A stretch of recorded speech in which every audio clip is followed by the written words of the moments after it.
সকাল থেকেই রানাঘাট দক্ষিণ বিধানসভা উপনির্বাচনে চলেছে দেদার ছাপ্পা। নির্বাচনের নামে চলেছে প্রহসন।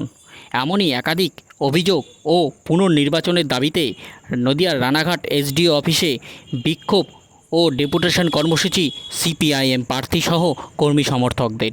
উল্লেখ থাকে, বুধবার রাজ্যের 4 কেন্দ্রে বিধানসভা উপনির্বাচন ছিল। নদিয়ার রানাঘাট দক্ষিণ কেন্দ্রেও বিধানসভার উপনির্বাচন অনুষ্ঠিত হয়, যেখানে সিপিআইএমের তরফ থেকে তৃণমূল কংগ্রেসের বিরুদ্ধে ছাপ্পাসহ একাধিক অভিযোগ তুলে এসডিও অফিস ঘেরাও করে বিক্ষোভ দেখান তারা। নির্বাচনকে প্রহসনে পরিণত করার পরিবর্তে আজকের নির্বাচনকে বাতিল ঘোষণা করতে হবে। রানাঘাট দক্ষিণ বিধানসভা নির্বাচনকে অবিলম্বে বাতিল ঘোষণা করতে হবে। অবিলম্বে পুনর্নির্বাচনের দাবিতে বামপন্থীদের লড়াই চলছে, চলবে।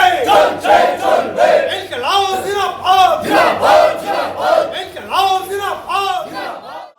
রানাঘাটকে নদিয়া জেলার সমস্ত ক্রিমিনালদের এনে ভরিয়ে দেওয়া হলো কেন ঘোষণা করতে হবে।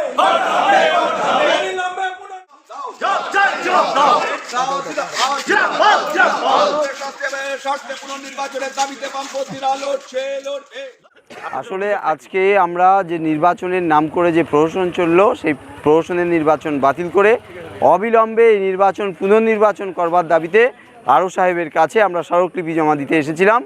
প্রাথমিকভাবে আরও সাহেব আমাদের এই স্মারকলিপি নিতে না চাইলেও আমরা জোরালোভাবে আমাদের যে দাবি জানানোর পরে তিনি বাধ্য হন সেই স্মারকলিপি গ্রহণ করতে। আমরা স্মারকলিপি জমা দিয়েছি এবং এই পুনর্নির্বাচনের দাবিতে আজকের বিক্ষোভের মধ্যে দিয়েই আমাদের এই দাবি আমরা শেষ করব না। আগামী দিনে এই পুনর্নির্বাচন করবার দাবিতে আমাদের লড়াই থাকবে। কেন পুনর্নির্বাচন? কারণ গোটা নির্বাচন প্রক্রিয়ার মাধ্যমে আসলে অবাধ নির্বাচনের নাম করে অবাধ লুটের রাজত্ব কায়েম করা হয়েছে। গোটা রাজ্যের নাম করা ক্রিমিনালদের জড়ো করে এই নির্বাচন লুট করা হয়েছে। ফলে এই প্রহসনের নির্বাচন অবিলম্বে বাতিল না করলে মানুষের গণতান্ত্রিক অধিকারকে, সাংবিধানিক অধিকার, তা প্রহসনে পরিণত হচ্ছে। ফলে এটাকে রক্ষা আমাদের করতেই হবে। হ্যাঁ, সন্ত্রাসের অভিযোগ নাকি? হ্যাঁ, সন্ত্রাসের অভিযোগ অবশ্যই। গোটা সন্ত্রাস না চালিয়ে তো আর ভোট লুট করতে পারেনি। ভোট লুট করবার জন্য যা যা করেছে, ছাপ্পা ভোট, মানুষকে মারধর, বিশেষ করে বামপন্থী এজেন্ট। আমরা দেখেছি গত 8 তারিখ থেকে মূলত এই আক্রমণের টার্গেট হয়েছে বামপন্থীরা।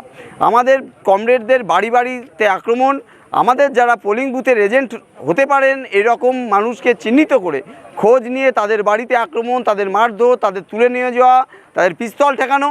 এবং আজ সকাল থেকে বেছে বেছে শুধুমাত্র বামপন্থী কর্মীদের মূলত তাদের আক্রমণ সারানো হয়েছে।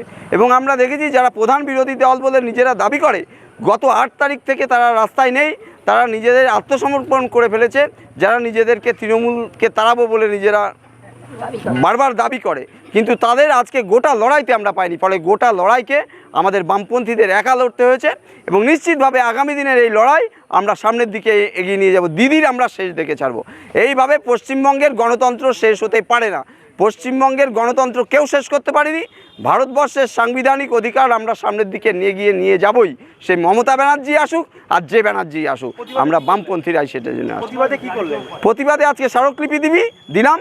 পরবর্তী পদক্ষেপ আমরা বিবেচনা করছি। আমাদের পার্টির নেতৃত্ব নিশ্চিতভাবে আমরা সেই লড়াইয়ের প্রস্তুতি নিচ্ছি। মহকুমা শাসকের দপ্তরে অবস্থান বিক্ষোভ, তার মধ্যে দিয়ে আমরা স্মারকলিপি আমরা জমা দিলাম।